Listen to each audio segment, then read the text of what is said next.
আগামী 28শে জুলাই বিশ্ব স্বাস্থ্য দিবস উপলক্ষে শনিবার উদয়পুরে কাকরাবন কমিউনিটি হলে জাতীয় ভাইরাল হেপাটাইটিস কন্ট্রোল প্রোগ্রাম ও হেপাটাইটিস ফাউন্ডেশন অব ত্রিপুরার উদয়পুর শাখার উদ্যোগে স্বাস্থ্য শিবির ও আলোচনা সভা অনুষ্ঠিত হয়। উপস্থিত ছিলেন বিধায়ক জিতেন্দ্র মজুমদার, ডক্টর শ্রমিক চক্রবর্তী, সমাজসেবী বিশ্বজিৎ সরকার, পার্থ সাহা, স্বপন সাহা। মোটর শ্রমিকদের নিয়ে আয়োজিত এই শিবিরে স্বাস্থ্য পরীক্ষা ও নেশামুক্ত জীবন নিয়ে আলোচনা হয়। আমরা আজকে কাকরাবন কমিউনিটি হলে সমবেত হয়েছি।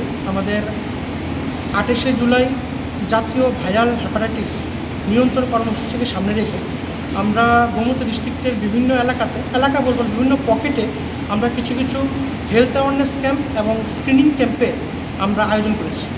স্ক্রিনিং মানে হলো আমার শরীরে হয়তো রোগটা আছে, কিন্তু সেই রোগের যে উপসর্গ সেটা বা লক্ষণ সেটা শরীরে সার্বিকভাবে ফুটে ওঠে। তাই রোগের লক্ষণ ফুটে ওঠার আগেই সার্বিকভাবে রোগটাকে খুঁজে বের করার নামই হচ্ছে স্ক্রিনিং।